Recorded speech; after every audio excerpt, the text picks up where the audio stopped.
After chasing Shane White for 10 years, I finally felt utterly exhausted and fed up. I gave up on him and got together with Ethan Carter, the man who had always liked me. Ethan set off a whole city's worth of fireworks just for me. He bought an island and proposed, but on the eve of our wedding, he vanished.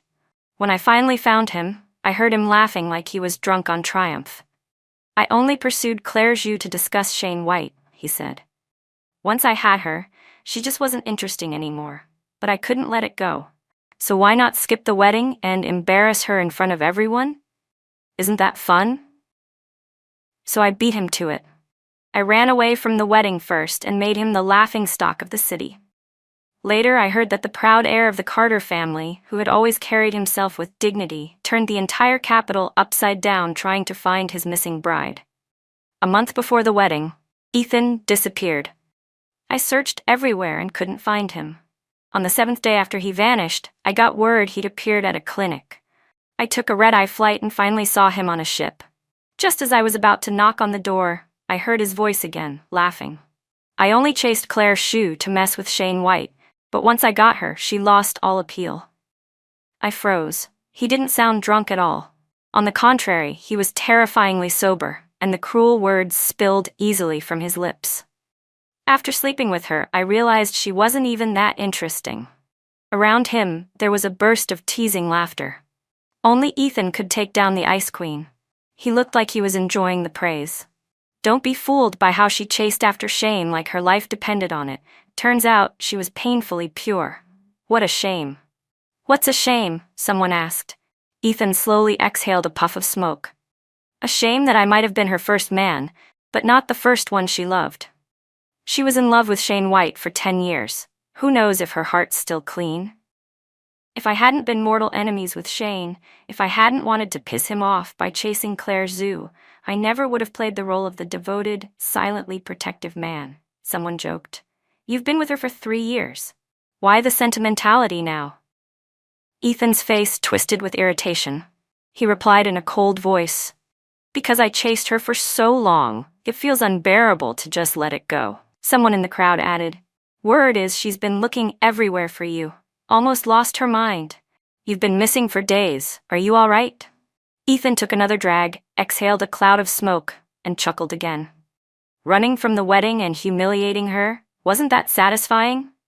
I didn't see even a flicker of guilt or affection on his face. There was no regret, no love, just the satisfaction of revenge. It was like he had been waiting for this moment for years. My fingers curled into my palms, nails digging into skin. My chest felt like it was being pierced by needles, sharp and suffocating. I always thought Ethan Carter would be my redemption, my happy ending. I made sure that what I felt for him wasn't just gratitude, but real affection before I accepted him. That day, he lit the sky with layers of fireworks. After 3 years together, he used my name to buy an island and proposed beneath a sky full of floating lanterns. I thought it was love. I thought it was romance. I never imagined it was all just a show to get back at Shane White. So all those years of tenderness and support, were they all just part of his act? In a daze, I remembered the past. When I was 12, I was brought back from a small southern town to live with the Sioux family. I was nervous, insecure, and shy. Back then, Shane White once stepped in to stop me from being bullied. Just that one act, and I fell hopelessly in love with him. I chased him so openly that everyone knew about it. But he hated me to his core. Eventually, I realized it was pointless and gave up. That's when I noticed Ethan Carter, the one who had always silently protected me. It was raining heavily that night. He held an umbrella over me the whole way. He said, "Claire, I don't ask you to see me. I just hope you can live freely and follow your heart from now on." How laughable. I cleared out my heart and welcomed Ethan Carter in. Step by step, I fell for his gentle affection. I started to imagine a sweet future with him. But I never expected to become the centerpiece of his slow, torturous revenge, a performance where I was the one bleeding out, one cut at a time. My nose stung, and an uncontrollable ache surged behind my eyes. A tear fell before I quickly wiped it away. Inside the room, his voice still echoed. They were all pitching ideas for him, how to get revenge on a woman.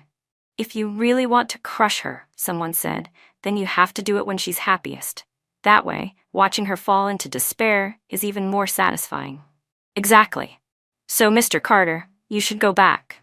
You need to accompany her while she picks out her wedding dress. Help her send out invitations. Act like everything's perfect. And then, on the wedding day, leave her standing there alone, humiliated in front of everyone. I bet Claire Shue would completely lose her mind. Their laughter was disgusting. I held back the urge to vomit, waiting for Ethan Carter's response. I wanted so desperately to hear him say, "Come on, stop joking. I love Claire Shue, or at the very least, this is too cruel to do to a girl." But after a moment of silence, I heard Ethan say, "Yeah, that's actually a good idea. Let's go with it." The rage inside me was so overwhelming, it felt like I couldn't breathe. I forced out a bitter smile, but the tears still streamed down uncontrollably. "Ethan Carter, if this is your game, then fine, I'll play along. I'd love to see what your face looks like when you realize I've run away from the wedding first." I wiped away any trace of my visit and returned to our wedding suite. I took out every gift Ethan had given me over the years and started cutting them to pieces, one by one. It was strange. I wasn't even thinking about anything, yet the tears just kept falling. I once heard someone say that heartbreak is like a bout of rheumatism. During the day, it seems fine, like nothing's wrong. But at night, the damp seeps into your bones and the pain drills deep. Maybe this is just my version of that. I stood up and laid the custom-made wedding dress flat on the floor. Without a single change in expression, I ran the scissors through it, slashing a long tear into the fabric. I needed the reminder, love is the same. Once a tear forms, no matter how you try to fix it, it can never go back to the way it was. After cleaning everything up, I packed it all into the study. Ethan rarely went in there. I lay in bed, wide awake. While mindlessly scrolling through short videos, I got a suggested profile under People You May Know. The name was Me, the One Who Loves Ion. On impulse, I clicked on it. It was an account documenting a girl's secret crush on a guy. The latest post read, "The man I've liked for 10 years is getting married next month. I want to gather the courage to confess. Wish me luck." In the photo she posted, I saw a familiar hand. On the ring finger was a wedding band. It was Ethan Carter. I hadn't heard a word from Ethan, but I did get a call from Shane White. "Guess who I ran into at the clinic," he said. "Shane White. I don't care. Stop calling me from different numbers." Just as I was about to hang up, I heard the smugness in his voice, buried beneath the surface. "Claire Shue, do you really not know why Ethan's been gone for so long? He doesn't want to marry you. He cares that you used to chase after me. The only reason he got close to you was to get back at me. He's not someone worth trusting." "What are you trying to say?" I was growing impatient. "At least," Shane said slowly, "the only girl around me who's loved me for 10 years is you. There's no one else." I sat up, my voice rising. "Shane White, you're doing this on purpose, aren't you? It's been 5 years and you're still so obsessed with driving a wedge between me and him. But let me tell you, no matter what, this was my choice. I take full responsibility. I won't look back." Shane fell silent for a moment, then said something completely unrelated. "I sent you something. I think you'll be interested." After we hung up, I received a video. In the dim lighting, I saw a girl standing face to face with Ethan Carter. He exhaled a puff of smoke, looking as careless and indifferent as always. Amid the rowdy cheers around them, the girl rose up on her toes and kissed him, and he didn't pull away. The video ended there. I opened the girl's social media profile. The girl had already updated her post. "How could this not be considered a success?" she wrote, along with a photo of their kiss. I felt so sick I wanted to throw up. I ran to the bathroom, clutched the toilet, and dry heaved for a long time before I realized I hadn't eaten all day. There was nothing left to throw up. The pain in my stomach made me spasm. Somehow, I dragged myself back to the bed and curled into a ball. I suddenly remembered the early days when I had just gotten together with Ethan Carter. One night, I told him I wanted to see the stars from the mountaintop. He didn't question it at all. He simply indulged my whim and drove me to the summit in the middle of the night. The air was cool that night. He wrapped his arms gently around me, letting his body heat warm me. He leaned down and with a soft voice asked, "The moonlight is so beautiful. Claire Shue, can I kiss you?" But those days are long gone. Sometime past midnight, I drifted into a shallow sleep. Then I heard noise coming from the living room. A cold sweat broke out over my body. I didn't have the strength to get up.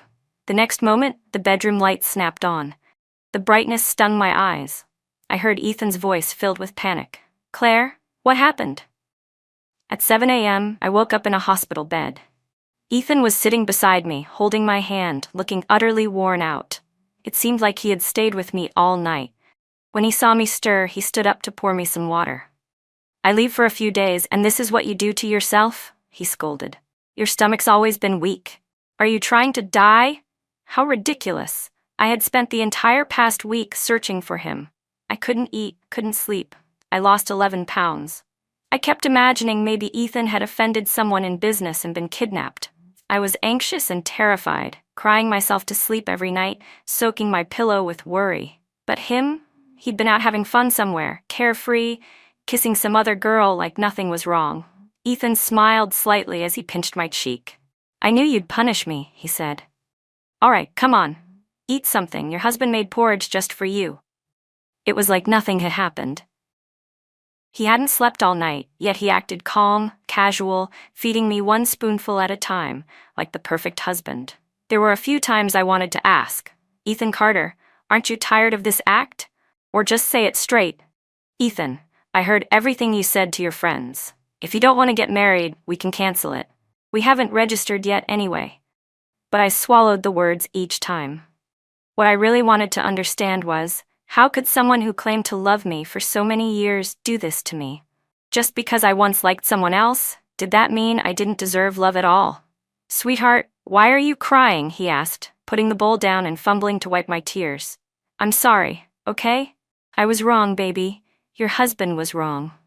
I lowered my gaze and slowly closed my eyes, only to fall into Ethan Carter's arms. He gently rubbed my back and started explaining, "Baby, I'm sorry for making you worry. I was just overwhelmed. I couldn't believe I was really going to marry you. It felt like a dream, and I wanted to snap myself out of it. I should have told you. Please forgive me, okay?" "Lies," he continued. "There are only 20 days left until our wedding. I'll stay home with you until then and make you the most beautiful bride in the world, okay? But Ethan Carter, there is no us anymore." He wiped the tears from my cheeks with his thumb. When he looked at me with those soft bedroom eyes of his, anyone would think he was deeply in love. "I'm going out for a smoke," he said. "We'll head home once you're discharged."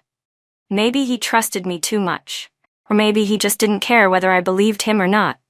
After all, to him, this was all just a role, pretending to be the devoted man, just like his friends suggested.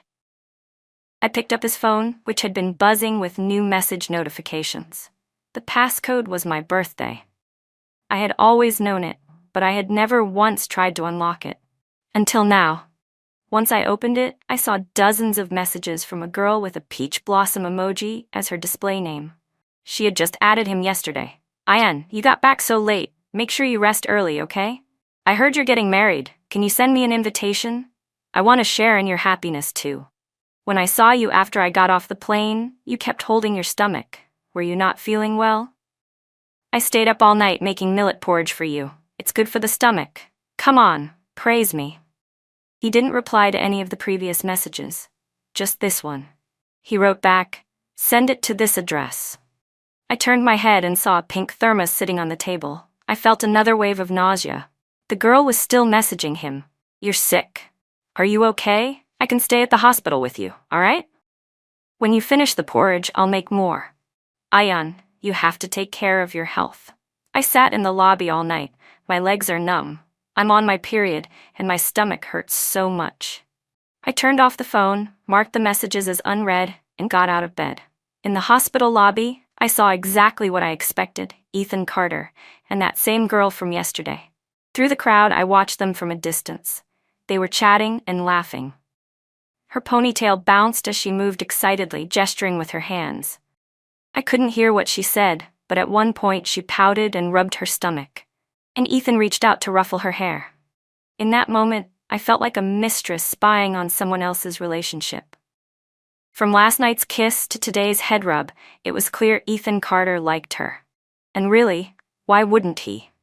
Who doesn't like someone who quietly cares for them, never asks for anything in return, and is completely devoted? I gave a bitter smile and turned to leave, only to come face to face with Shane White. He stepped out of the shadows, his eyes cold and sharp, fixed on Ethan. So this is the man you chose over me. I met his gaze directly. Don't flatter yourself. Claire, why did you stop chasing me? He asked. His question caught me off guard. Hadn't 10 years been enough? Ever since I gave up on him, he'd been popping back into my life, constantly reminding me of his presence. Maybe Shane never really liked me at all. Maybe, just like Ethan, he was just unwilling to accept losing. And you're still gonna marry him? Shane asked. I curled my lips slightly. Worry about yourself. I gave up on you a long time ago. I really, truly don't want to see you anymore. As we brushed past each other, he asked again, even if he has someone else, it doesn't bother you? Of course it did. I pressed a hand over my chest. It hurt, but I knew one day it would stop hurting. There were still 20 days left. Claire Shue, hang in there. On the way home, I told Ethan, I accidentally ruined the custom wedding dress. Do you think maybe it's a bad omen? I carefully watched his expression. He only furrowed his brows slightly, then turned to take my hand and smiled gently, just like he always did. Then let's go pick out another one tomorrow, okay? That dress had taken 6 months to make. It was a unique design from my favorite designer. It had arrived just a week ago. It fit me perfectly. Ethan had disappeared before he ever saw me in it, but now I didn't want it anymore. Do I regret it? I asked myself. No, I don't. Because Ethan Carter hasn't hit rock bottom yet. This was only the beginning. The next day we went dress shopping again. None of the off-the-rack dresses fit quite right, of course. I purposely dragged Ethan along with me for the entire day, but we didn't find a single one that worked. On the way back I sighed. What a shame. It's all my fault for being careless.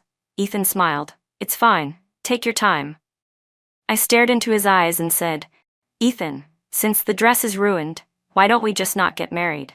Suddenly, the car screeched to a halt. The sudden stop threw me forward, and I hit Ethan Carter's arm. He caught me and held me steady. You okay? He asked. I shook my head and pretended to ask casually, What's wrong? I was just joking. He gripped my hand tightly, then pulled me into a hug. Baby, don't joke like that. I can't handle it, he whispered. You don't know how long I've been waiting for this day. But Ethan, wasn't this the plan you made with your friends?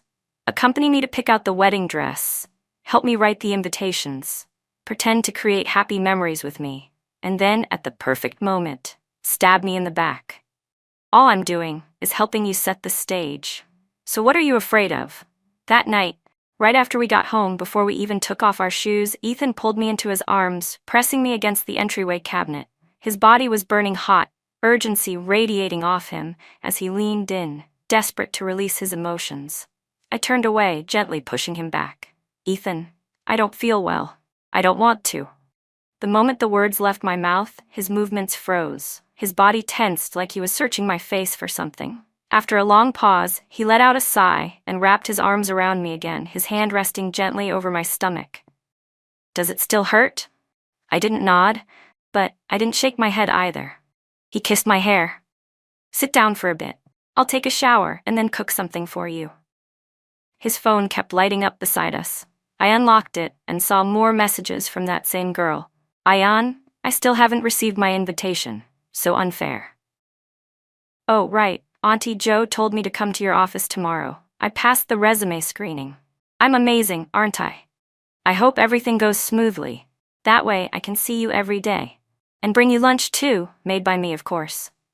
I quietly set the phone down, opened my wedding planning journal, and wrote, 19 days until the wedding. Went to pick out a dress with Ayan today. Such a shame, none of them fit. Probably because I've lost too much weight lately from all the stress. But it's okay. Just thinking about becoming his bride makes me so happy. He must feel the same way, right? I scrolled back to earlier entries. Day 30. Ayan went missing. I couldn't find him. I rewatched the wedding venue walkthrough over and over again on my tablet. Cried all night. My eyes were swollen. Day 20. Ayan came back. I'm so pathetic. Was it me? Did I push him too hard and scare him off? Is it my fault? I shouldn't be like this. I just love him too much. These would become the most soul-crushing gifts I could ever give him someday. The dress was ultimately chosen by Ethan.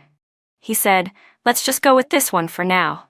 He told me he'd already commissioned a top designer to make a new custom gown, one I'd wear when we had our wedding on the island. That same island he bought in my name when he proposed to me. Back then, he said marrying me was the greatest wish of his life, come true. Now he's the one trying to escape the wedding and leave me in ruins. Ethan Carter, tell me, is it really this hard to get someone's sincere heart in this world? I checked that girl's profile again. She'd posted a new update. Work went well. Ion agreed to keep me close, one step closer to my dream guy, heh. She'd posted a photo too, a candid of Ethan in a meeting, taken from the side. I saved all the screenshots. Then I wrote in my journal, 17 days until the wedding. The moon on the sea is like the moon in the sky. The one before me is the one in my heart. But few people know the next line of that poem. Matters of the heart are always difficult, and those we care for, just characters in a scripted play. Nothing but illusions, like flowers in a mirror or the moon reflected in water. Still, I insist on weaving him the dream of a perfect love, so I can watch him fall from it, hard. This past week, I had Ethan do everything with me. Wedding details? I didn't participate in any of it. I had him coordinate directly with the planning team. I made sure he learned every step, every detail, even the smallest flower arrangement. He had to know where it came from. I made him memorize the schedule down to the minute. He had to know the plan even better than I did. He wrapped his arms around me and teased, "Babe, marrying you is a full-time job." I laughed. Ethan Carter, with a project this big, with all the effort you've put in, you're not gonna back out of the wedding last minute, are you? He went quiet for a second, didn't say a word for a while, then pulled me into a tight hug. Babe, how could I ever run from our wedding? I love you like crazy. But the same he was also texting in his group chat. Planning a wedding is such a pain. Makes it even more satisfying to ditch it last minute, right? Leave a total mess behind and humiliate everyone close to her. That was the kind of revenge Ethan Carter wanted. I didn't say anything. I just took his hand and had him help me write out some more invitations. They'd all already been sent, but I suggested we send a second round to our closest friends, just to make it feel more personal. He wrote each one by hand. I sealed and stamped them. I asked him to write, "With the sunrise comes hope, with the sunset comes longing. Everything the heart desires is fulfilled." Then I smiled and said, "That's the life I want." He didn't reply. Because I saw him typing a message to that girl, "I'll bring your invitation tomorrow." She responded with a cheerful emoji. I wrote in my wedding journal again, 8 days until the wedding. Will this story have a happy ending? Of course not. 6 days before the wedding, the girl posted another update. I want to give him my first time. That way, I'll have no regrets. The photo was of a hotel key card. At that moment, Ethan was in the kitchen cooking. I heard his phone buzz. He picked up the call and his expression shifted. He glanced at me out of the corner of his eye. I was sitting calmly in the living room, smiling at him. He turned off the stove and walked out to the balcony. When he came back in, I noticed he had already left his group chat. "There's an issue at the office," he said. "Dinner's done. You eat first, I'll be back soon." I smiled and asked, "You're in such a hurry. You're not going on a date, are you?" Ethan's eyes flickered for a second before he quickly pinched my cheek and said, "What are you talking about? It's really something urgent." Another lie. I grabbed the sleeve of his jacket. "I'm not feeling great today. Can you stay?" "Where do you feel unwell?" Ethan asked, touching my face. I pointed to my chest. "Right here." He smirked and kissed my forehead. "You little liar. Stop messing around. I'll be back before you know it. Get some rest tonight." He was still going. I hadn't let him touch me in days. He must have been getting impatient. After he left, I quietly followed him. He was usually so cautious, but tonight he must have been in such a rush he didn't even notice me tailing him. He parked carelessly, didn't lock his car. I waited outside and waited until midnight. Ethan never came out. When he finally returned home, I pretended to be asleep. I heard the shower running in the bathroom, water splashing noisily. My chest felt tight, heavy with frustration. After a while, the bed dipped beside me. He slid in and pulled me into his arms. I pushed against him. "Don't. I just want to hold you," he murmured, kissing my hair like nothing had happened. but all I could think about was the scent of another woman's perfume still clinging to his body. It made me want to vomit. I gripped the bedsheet tightly, trying to hide my emotions, but I couldn't stop myself. I bit down on his shoulder, hard. I was overwhelmed. I needed to release something. If I didn't, I was afraid I'd lose my mind. Ethan hissed in pain. "Babe, what's wrong with you?" It wasn't until I tasted blood in my mouth that I finally let go. He sat up, looking at me, pale-faced and full of concern. "What's going on with you? You've been acting strange for days, but I couldn't figure out why. Did something happen? Talk to me. Tell your husband, okay?" Looking at that face, so familiar, so deceptive, I took a deep breath. "It's nothing," I said. "I'm just feeling a little stressed before the wedding. I'm afraid something might go wrong." He pulled me back into bed, wrapping his arms around me. His voice was low and soft in my ear. "No matter what it is, I'll be with you.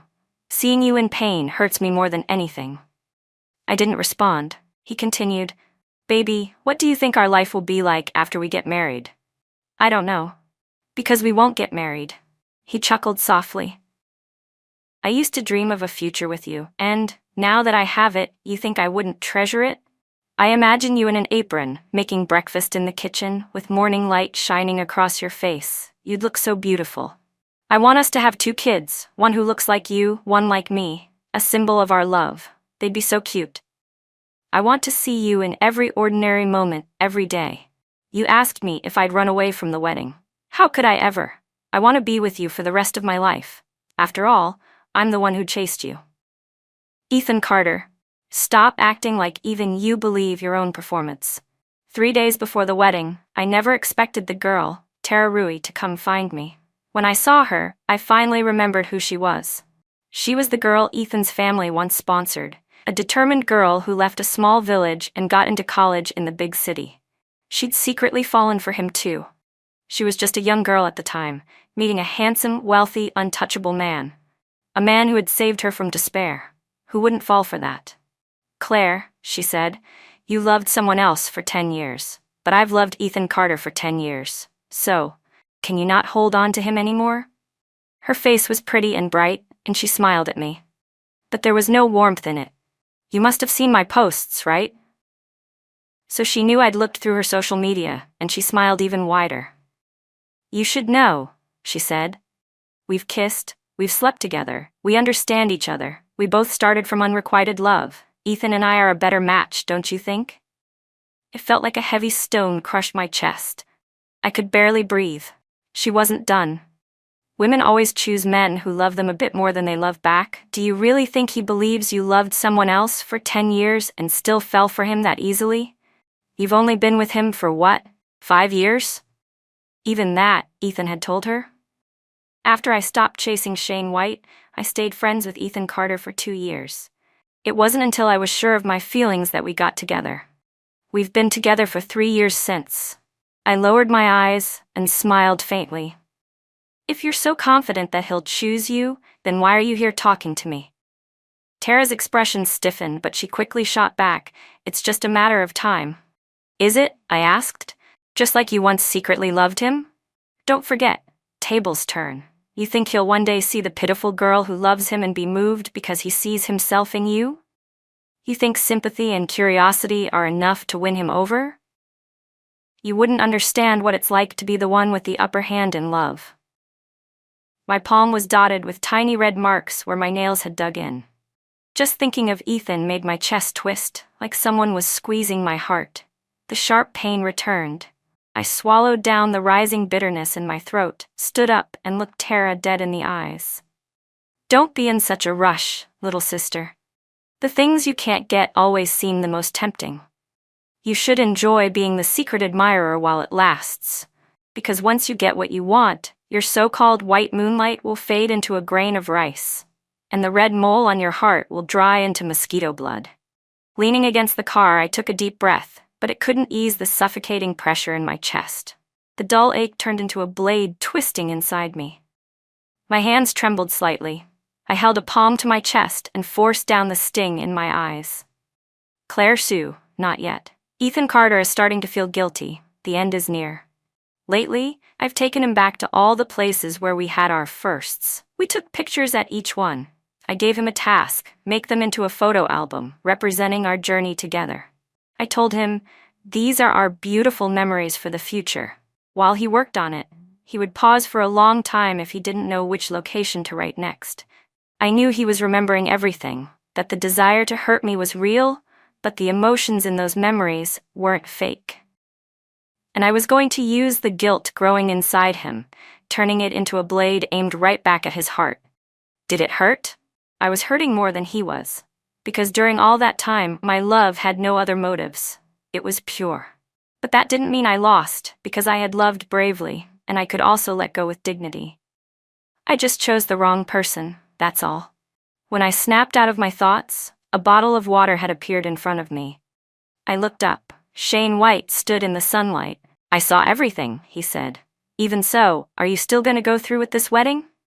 I didn't take the bottle. Do you regret it? He asked. Everyone you've ever loved becomes part of your story, I said quietly. No, I don't regret it.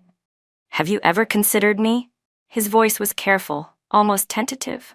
I almost laughed out loud. Were all men like this? When you offer them your heart on a silver platter, they act like it's not enough.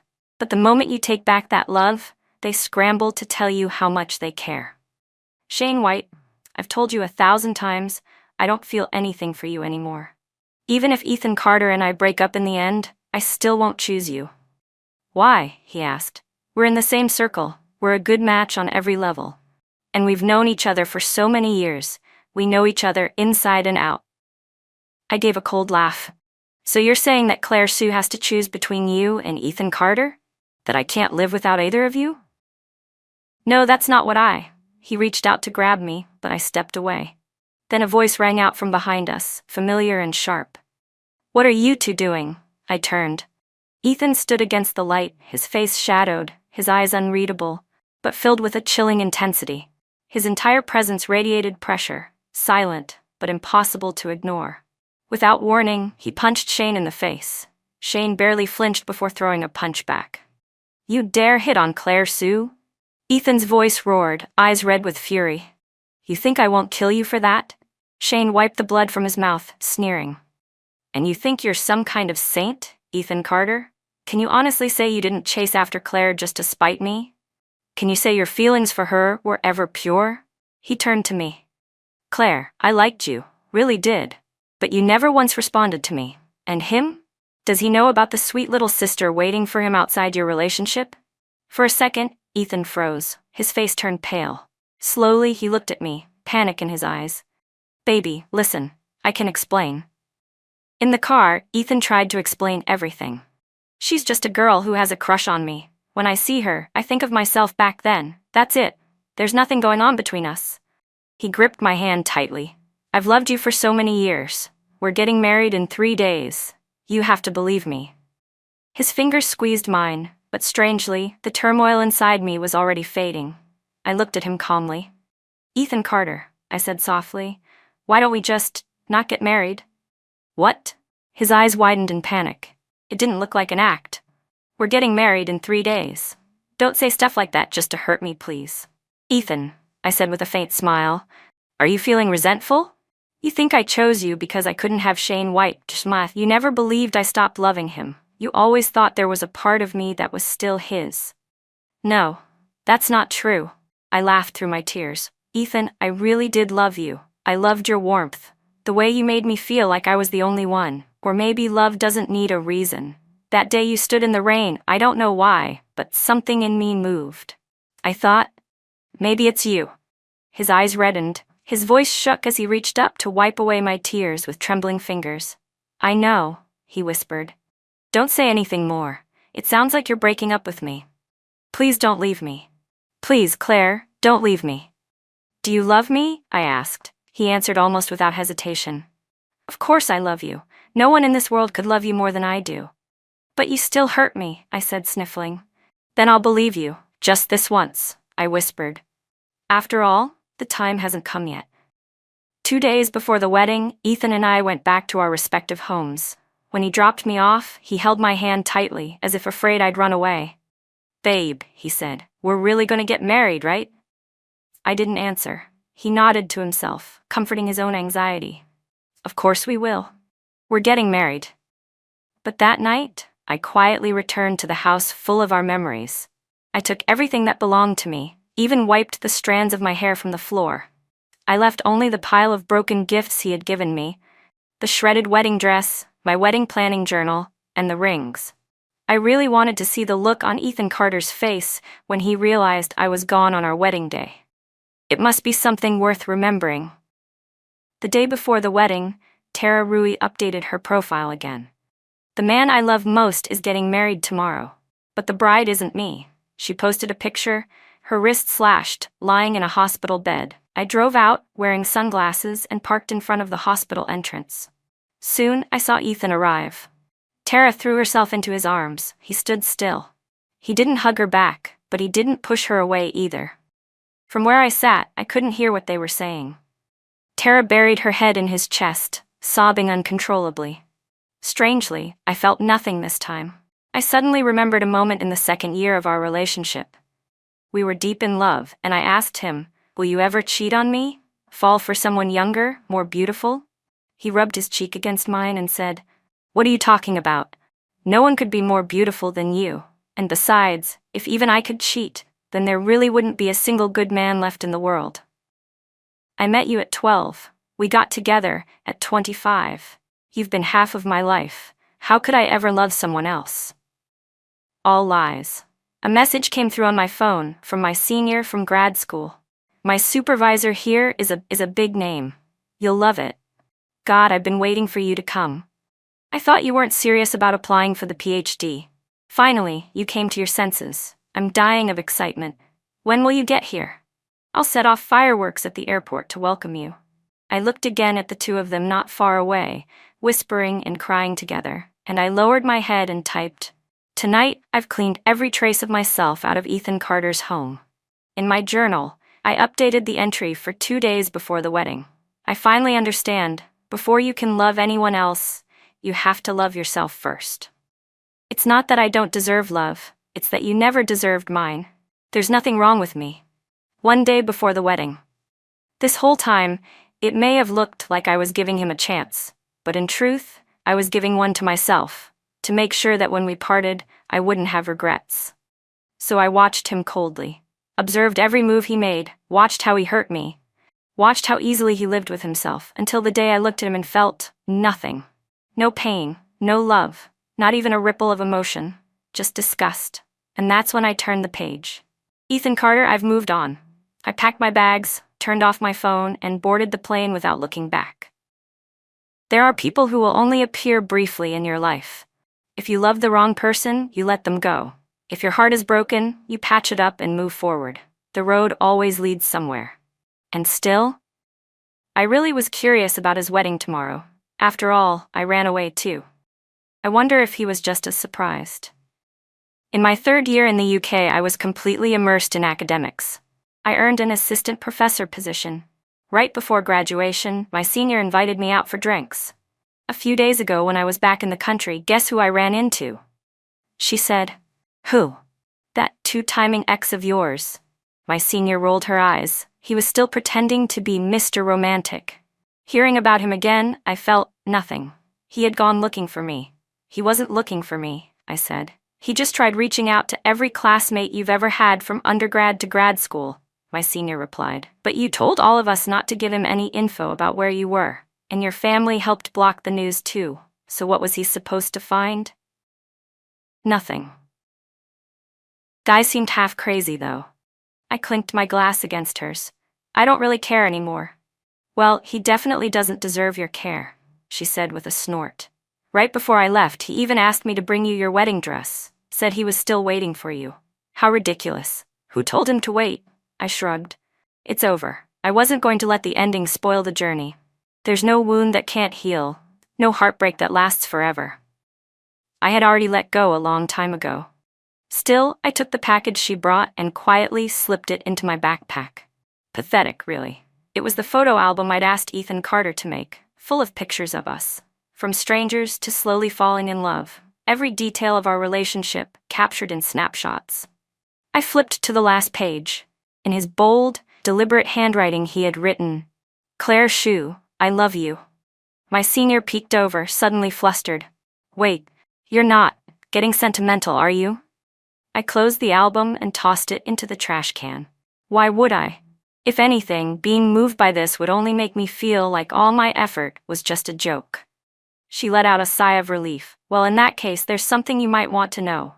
Then she told me about Tara Rui. Apparently, it had made the domestic news. Turns out she got caught being a mistress and was beaten up by the wife, on live stream.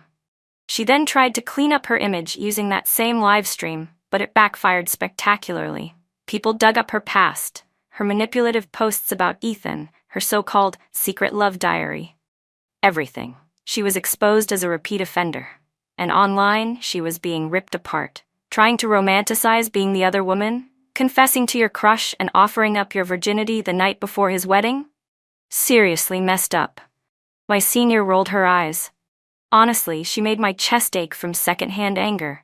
I didn't know people could still sugarcoat infidelity like this.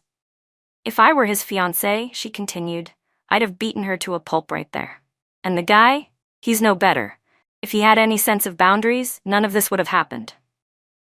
Everyone online was waiting to see how it ended. An insider claimed that the bride had disappeared on the wedding day. The groom searched the entire city and never found her. He lost his mind. The internet erupted with, serves him right. My senior clinked her glass against mine again. Hope you never see those two cursed people ever again. But of course, just like that, he showed up. After I gave a speech on behalf of the top doctoral graduates, I saw Ethan Carter waiting backstage. He grabbed my wrist gently. Claire, I'm sorry. Please, can you give me a minute to explain? I pulled my hand back. There was nothing in my gaze but cold indifference. Does it matter? I asked. His face crumbled. He was choking on his own words. Claire, you can't treat me like this. Even prisoners get a chance to speak in their own defense. You can't just hand down a death sentence like this. I looked calmly at the face I had once loved. A predetermined ending doesn't get undone by a single sorry, and your explanation won't change anything either. Still, he wouldn't give up. So there's really no chance to make it right? Does it even matter anymore? I asked. The moment you said you only pursued me to disgust Shane White, we were already done. I paused, then continued. Maybe at the beginning I did share a similar kind of resentment. Maybe I did play along, helped you stage all those happy memories you wanted. And maybe I held out a little bit of hope for you. But in the end, you still couldn't let go. You still wanted to run from the wedding. You just wanted to humiliate me. What else is there to say, Ethan Carter? I don't owe you anything. He grabbed at words, desperate. His eyes were bloodshot. No, I owe you. That's why I came to find you. I wasn't going to run. I swear I never would have run away. Because I've always believed you're the only bride I'll ever have. In this life, the only one. I used to read novels where the heroine finally walked away from the man she once loved, and the male lead would come chasing after her, too late. The heartbreak, the guilt, the crushing realization, those were supposed to be the man's punishment. Back then, I used to think, yes, he finally gets it. Now he'll suffer. But now that it was happening to me, it didn't feel like justice at all. Maybe because, compared to all the real feelings I gave him, his regret wasn't even worth mentioning. Our relationship ended 3 years ago. But Ethan Carter didn't leave. He bought the apartment directly across from mine and moved in. He came to my university almost every day, shamelessly following me around for 6 straight months. It was like he had decided to stick it out with me for the rest of his life. Sometimes when I lost my temper, I'd snap at him. Ethan, enough with the outdated affection. Drop the act, will you? His eyes would instantly turn red. Claire, please don't treat me like this. I shouldn't have said those things. I shouldn't have hurt you. I shouldn't have even thought about ditching the wedding just to humiliate you. I really love you, it's just my pride. It made me bitter, made me stupid. But I know I was wrong. Please, don't leave me. I felt nothing, not even the slightest ripple. In fact, it was almost laughable. Ethan, I said flatly, this is getting pathetic. I continued to ignore him. What I didn't expect was for things to get even more absurd. Shane White somehow heard about Ethan and started showing up too. At some point, I thought, maybe it made sense. They were from the same circle after all. 2 textbook cases of performative personalities. I must have committed some horrible sin in my past life to have ended up dealing with both of them in this one. On Christmas, they both invited me to spend the evening with them. I accepted. I wanted to get everything out in the open, once and for all. Ethan had reserved an entire restaurant. When I walked in, the place was filled with camellias. His smile was genuine, until Shane appeared behind me and all the color drained from his face. "What are you doing here?" he asked. Shane gave a cold snort. He invited me. I set my bag on the table, gestured to the chairs. "Sit down, both of you." "Claire," Ethan began. I cut him off. "Let's clear the air. The three of us have known each other for 18 years. We're 30 now. Let's stop with the childish games." I looked at Shane first. "I'm grateful you were there for me when I felt helpless. Maybe what I loved wasn't you, but that glimpse of light you gave me. But when you showed me nothing in return, when all I got from you was cold indifference, I let that love go. So no, Shane, I don't owe you anything. And let me be clear what you're obsessed with now. It's not me. It's just the fact that the quiet, timid girl who used to orbit around you has grown up. She doesn't need protection anymore. She doesn't revolve around you anymore. And that's what bothers you. You can't handle it. I'm not some toy you two can toss back and forth to prove a point. So Shane, leave. It's better for both of us." He stared at me silently, then stood up and walked away. I watched him go, and for a moment it felt like time folded in on itself. I saw the 12-year-old me, hiding in the bathroom, hurt and insecure. But this time he didn't save me. I saved myself. It had taken a long time, but it wasn't too late, was it? "Claire, I know you loved me once. You really truly loved me," Ethan said softly. He must have sensed what I was about to say. His face tightened in pain. My feelings for Ethan were more complicated. As for Tara Rui, he quickly explained, "I never loved her. I never touched her, I swear." I nodded. "Yeah, you just wanted to project your bitterness, your unresolved anger at me. Especially the closer we got to the wedding, the more overwhelmed you felt. I won't lie. In those 5 years with you, I was happy. I was hurt, I was confused, but I also felt joy. That's love. That was my real experience. I used to think we'd spend our lives together. But life's funny like that. Sometimes the next moment is completely unpredictable. I heard what you said that night, about using me to hurt Shane. Well, guess what? I played along. I used the story you built to get back at you." "Stop, Claire, please." Ethan choked. 18 years, he said, his voice breaking. "You want me to just give up after 18 years? How can I?" Tears slid down his face. "What do I have to do for you to forgive me?" "Please," he begged. "Just tell me." I let out a long sigh. "The three of us, we've been tangled up for too long. Nothing good can come of it. And besides," I added, "we're like that wedding dress. Once torn, it can't be fixed. A new one won't fit the same. That's what we are, Ethan. That's our ending." I stood up. "So don't come looking for me again. I can't carry the weight of your love anymore. I won't look back." He clutched his head in anguish. "The future is so long. Doesn't that give me even one more chance?" I looked at him and smiled. "Ethan, did you ever receive that painting I commissioned for you when I was 23, from your favorite artist?" He froze for a second, then the tears finally fell. "So, we really have nothing left between us?" he asked. I didn't answer. Turning to leave was my answer. What's missed is missed. Sometimes I'd feel a twinge of regret, but never remorse. As I closed the door behind me, I saw Ethan still standing there, motionless. But I knew it was over. Bookmobak. Everything finds its destination. The storms pass and reunions come when they're meant to. Memories will settle. All will fall into place. And may I live with joy through the vast tides of life. Because somewhere out there in the world, there will be 1 or 2 mountain peaks just for me, ready to hold 10,000 dreams I've yet to dream. One day before the wedding, Ethan's POV, I didn't know why, but I felt incredibly unsettled. My phone kept buzzing with messages from the group chat. "Ethan, are you still getting married tomorrow or not? Give us a clear answer." "Yeah, we're all showing up to watch the show. Make sure we get some footage of Claire. Bet it'll be amazing." I kept checking and locking my phone. Claire hadn't messaged me once. I was getting frustrated and finally wrote in the group chat, "Is it normal for the bride to not talk to the groom the day before the wedding? Bro, none of us have been married. How would we know? But usually they're too excited to sleep. Call her. Do a cute video chat, maybe? Or maybe she's just shy? Ethan, by the way you're asking, do you even want to get married tomorrow? Do I? The question jolted me, but then all the memories of the past weeks with Claire started flashing through my mind. My heart skipped a beat. Yes, I wanted to marry her. I wasn't playing around. I was serious. After all these years, I had given her my heart too. I wanted to see her curled up in oversized pajamas, barefoot on the carpet, watching movies. I wanted to hear her pout and say, "I can't cook. Ethan, help me." I wanted her to shrink into my arms, blush scarlet, and call me a pervert when I whispered sweet nothings. That was the Claire Zhu I loved, vivid, adorable, unforgettable. I wanted to live forever with her in the home we built together. I picked up my phone and called her, but it went straight to voicemail. Something didn't feel right.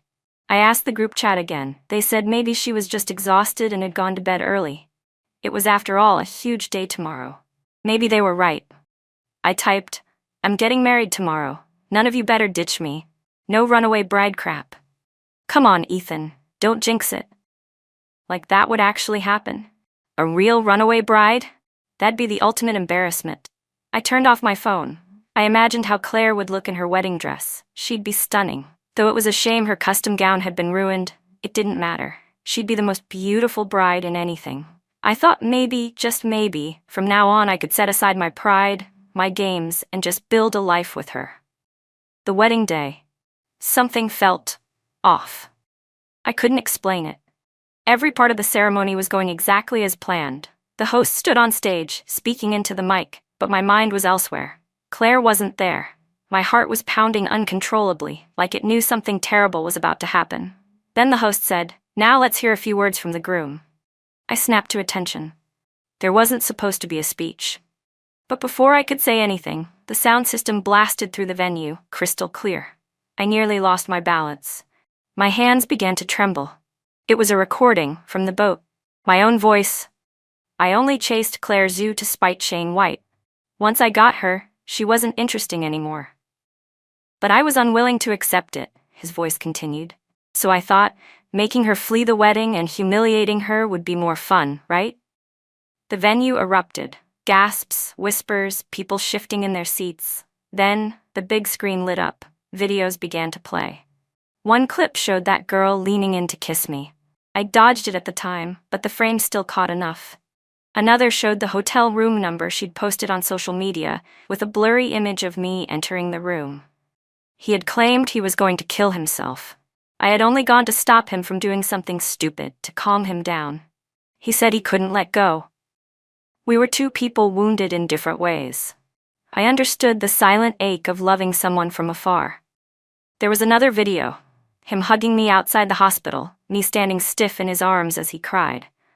I hadn't pushed him away, not because I returned the feelings, but because I couldn't be cruel in that moment.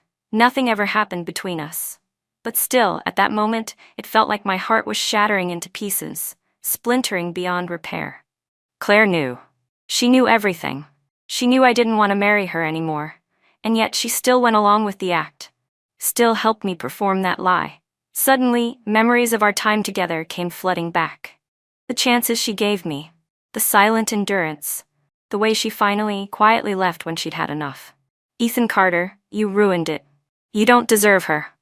Later, Shane White and I got into a fist fight. "You son of a bitch," he snarled, punching me straight in the jaw.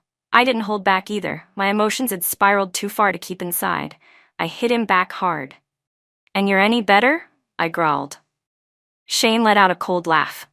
"Of course I'm not. I still care about her. I missed out on 10 years of a good woman. I regret it."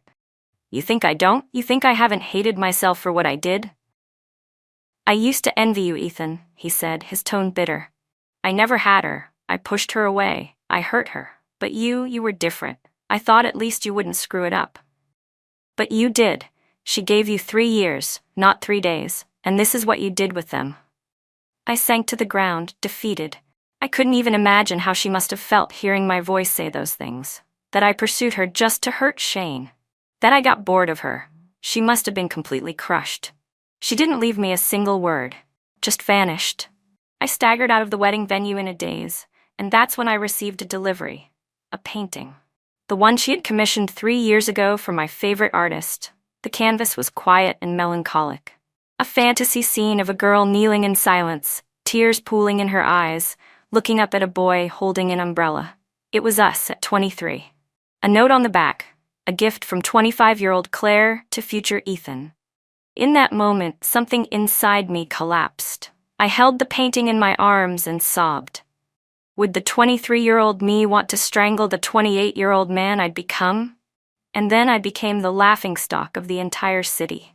Everyone said the bride ran away from her own wedding in front of hundreds of guests, left behind 2 men who fought over her, neither of them worth a damn. They deserve it, people said. A guy like that should have never messed with someone like her. I tuned it all out. I just wanted to see her again. I searched every corner of the city, every place we had ever been. But she was gone. Only then did I begin to understand the kind of desperation she must have felt when she couldn't find me all those months ago. She had erased all traces of herself. No one knew where she had gone. I tried asking for help, hiring people to find her. All they said was, "Ethan, please stop putting us in a difficult position." She had already started preparing to disappear the moment she heard my voice on that recording. That much was clear. She had vanished so thoroughly because she never wanted me to find her. And this time, it really was my fault. True goodbye doesn't come with shouting or tears. It comes in complete silence. Claire Zhu had really, truly let me go. And once that reality set in, the grief began eating through me like acid. I returned to the wedding apartment. There was nothing of her left. She had deliberately erased every trace of herself. She didn't even leave behind a single memory. He vanished from my life with a kind of ruthless finality, like a cliff breaking off into glass shards. Ethan was merciless. I searched every room in the apartment and finally found what he'd left behind in the study. It was the gift I once gave him, shattered into pieces. That was his message to me. His way of cutting ties completely, of telling me how much he loathed what I had once offered him with sincerity. Even the custom wedding dress we had ordered in Italy had a deep slash running from the waist down to the hem. I still remembered 6 months ago when we first ordered it. He was practically dancing with excitement, thrilled that he had finally secured that designer.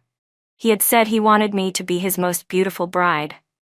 There had been stars in his eyes then, but in the name of pride, revenge, and a grudge I couldn't let go, I had hurt the person I loved most. I had crushed the heart of someone who had truly loved me. Deep down, I had always known that Ethan's feelings for me were genuine, fierce, sincere, and hopeful for a future. We had spent countless nights tangled together, whispering the most beautiful words, promising forever. But I lost him, because of my ridiculous pride, because I couldn't accept that he had once loved someone else. I had completely forgotten about the beautiful memories we shared. And now, those wedding planning diaries, once proof of his love for me, felt like sharp knives stabbing into my chest. As I flipped through the pages, the tears wouldn't stop falling. I held the ruined wedding dress tightly in my arms. In the empty house, my tears were the only sound. I wanted to spend the rest of my life making it up to him. But he would never see me again. I started drinking heavily and stopped coming home. It was the only way to numb myself. I told everyone we were already married. I said I had a beautiful wife, that I'd loved her for over a decade and finally won her. I'd sit alone staring at our old chats on my phone, laughing and crying like a lunatic. People said I'd lost my mind. I hadn't. I just missed her too much. Tara Rui showed up again. I didn't see her. She wouldn't give up. She finally caught me at a bar and cornered me. "Ethan, what are you doing?" "What am I doing?" I said, slurring. "I'm drinking. Since Claire left, I don't care about anything anymore. I can't go back to that house. It's full of memories of her, but she's not there. There's nowhere for this pain to go, except into alcohol." "Just go," I snapped. She ran forward and hugged me. "She's so much older than me. She wasted so many years of your life. Why won't you look at me instead? I'm young, and most importantly, I love you. I've loved you with everything I have for 10 years. You're all I see, all I care about. I'm cleaner than she is." Cleaner? I shoved her away hard. My eyes stung. I hadn't slept well in weeks. Every time I closed my eyes, I saw Claire. I thought revenge would make me feel better. It didn't. It only left me breathless, with pain clawing through my chest. I'd known her since I was 12. I was 28 now, 16 years, and I still managed to lose her. I regretted everything.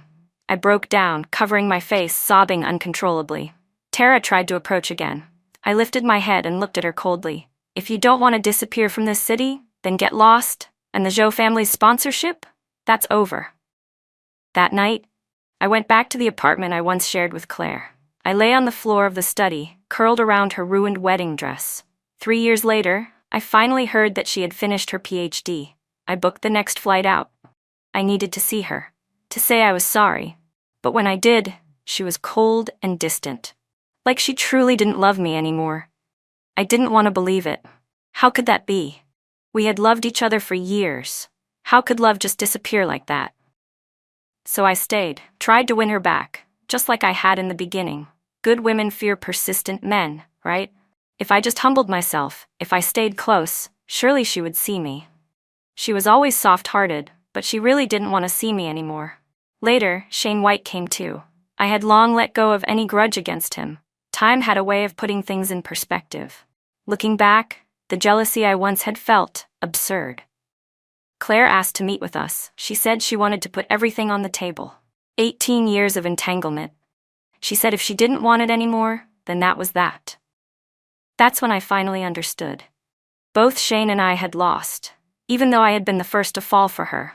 Even though I was the one who ended up with her. I had still lost. Completely. Another year passed, then another. I flew to the UK often, countless times a year, just hoping to catch a glimpse of her. When I was 35, I finally saw her. She was sitting on a bench in the sun, holding a little girl in a pink dress. Her smile beamed through the sunlight. The child looked just like her. From a short distance, a tall, handsome Chinese man walked over and handed her an ice cream cone. She smiled up at him, still so beautiful, but she didn't belong to me anymore. Not now. Not ever again. I turned around and saw Shane standing behind me. He was watching them too. After a long moment, as the small family disappeared down the street, Shane finally said, "Claire never should have met either of us." Then he looked at me and added, "Ethan, when you used to envy me, did you ever imagine there'd come a day when I'd envy you too?" But in the end, neither of us had held on to her hand. I let out a soft sigh. Shane, we were both assholes. And assholes don't deserve love. All I can hope for now is that she lives a safe, joyful life. Even if that life no longer includes us.